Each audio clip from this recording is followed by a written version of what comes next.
Hello, Sagittarius, Sun, Moon, Rising, and Venus signs. Kamusta kayo? Sana po yung nasa mabuti kayong kalagayan. Welcome back po sa Star Tarot. Kung bago kayo rito, welcome din kayo. Thank you for your support. I truly appreciate it. God bless you all, Sag.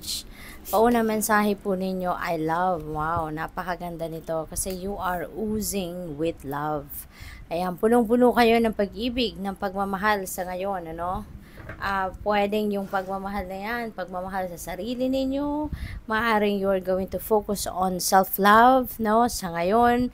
Maaari din na yung love na yan ay pagmamahal sa inyong trabaho, pagmamahal sa inyong magulang, pagmamahal sa inyong person, sa mga kaibigan, sa hobbies ninyo, sa kung ano man, no? Sa negosyo ninyo, yung ganon. So, it could be in any area of life, but definitely oozing with love kayo eh. Kaya, it could be, love for anything, for everything, diba? So, what else?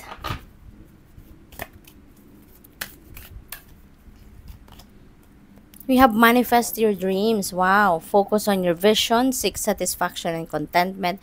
Napakaganda. Kasi siguro kung ano man itong pangarap ninyo, ano man itong mga dreams ninyo, you are manifesting it in your life. No? So siguro ibibigay na yan ng Divine Universe sa inyo and you are going to see that manifest now in your 3D reality. Meron tayong bahay, merong family rito heading towards the bahay. So, maaari na ito yung ima-manifest ninyo, yung bahay na gusto ninyo. No? So, siguro you are going to move in na sa bahay na pinagawa ninyo or maaaring bagong bili ninyo. 'Di ba? So, ang saya. 'Di ba? Kasi baka ito yung dream ninyo. Yung dream house ninyo. Baka yun, uuwian nyo na sa ngayon. No? So, napakaganda. And it could be anything as well, no? For some of you. For others of you, no? Sagittarius, maaaring hindi lang bahay ang dream ninyo at maaaring yan ay makukuha nyo na din kung ano man yan, no? So, tignan natin kung ano pang mga mensahe para sa inyo. Sagittarius.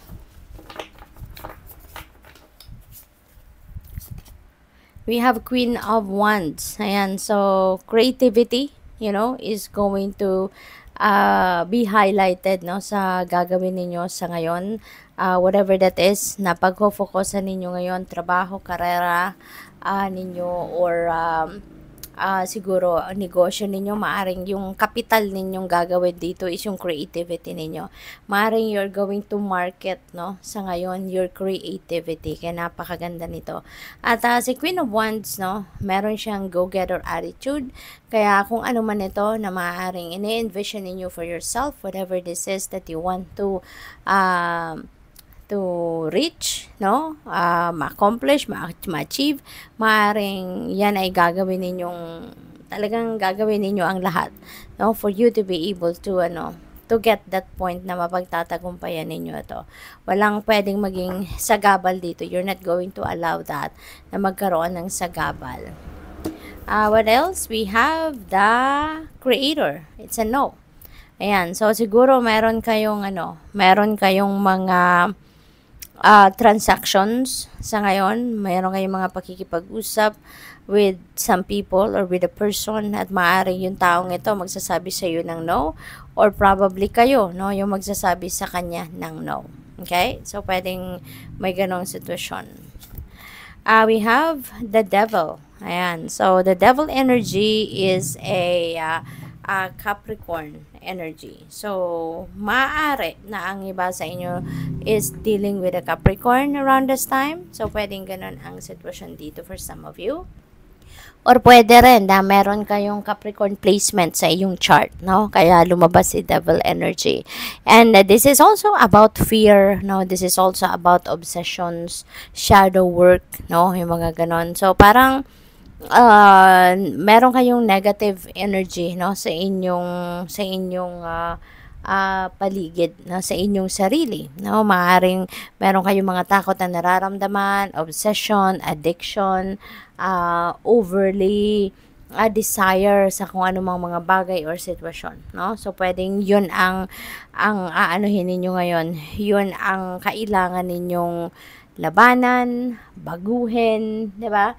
Kasi maaring mapapansin din ninyo na parang teka lang, 'di ba? Parang masyado na akong nalulunod, no, sa mga bagay na 'to, pero parang hindi naman nakakatulong sa akin. Kaya maaaring may magkakaroon ng realization ang iba sa inyo dito sa Sagittarius na baguhin, no, ang inyong sitwasyon, baguhin ang path na tinatahak ninyo at this time. What else? We have Page of Wands. Ayan. So, merong magagandang balita na dadating. Merong mga magagandang impormasyon. May mga magagandang balita, information, good news, no? Various communications na pwedeng dumating sa buhay ninyo Sagittarius at this time. And it could be in different areas of life. Pwedeng related yan sa inyong creativity. Pwedeng opportunity yan para maglabas ng inyong artistry, ng inyong talents, ng inyong gifts, no, ng inyong skills. Pwedeng ganun din ang ganap. Or it could be related, no, to opportunities na link sa inyong pwedeng pagkakitaan, pwedeng trabaho, pwedeng karera, negosyo, yung mga ganon, no? So, good luck sa iyo dyan. We have Wheel of Fortune. Wow, siswertehin kayo, Sagittarius. Mababalot kayo ng swerte. Wow, at ang swerte na to, this is going to bring forth positive changes sa buhay ninyo. And feeling ko, dahil you are going to be full of positivity, with the Wheel of Fortune energy, matatabunan nito, itong devil energy. Kaya finally, you're going to come out of this negativity, at mapapalitan niya ng love, mapapalitan niya ng determination, mapapalitan niya ng positive energy. Kaya moving forward kayo rito, things are going to change for the better.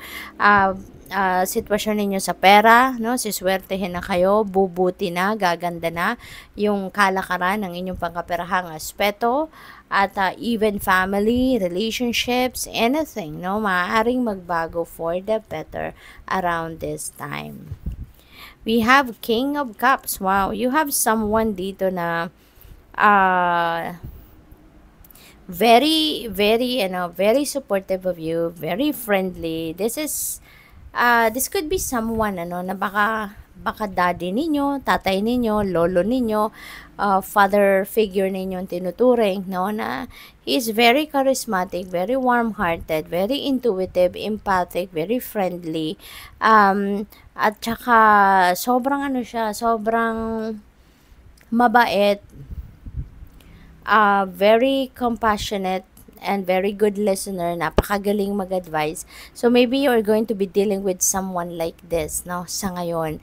Maaring ito yung magbibigay sa iyo ng advice, maaring ito yung mag-encourage sa iyo, maaring ito yung laging nakasuporta din sa inyo. Maaring lagi kanyang binibigyan ng support, ng push, maaring siya yung nagpo-push sa iyo na gawin ito, gawin yun, 'di ba? So, para sa inyong ikakabuti. Kasi parang ang bait-bait, ng taong ito.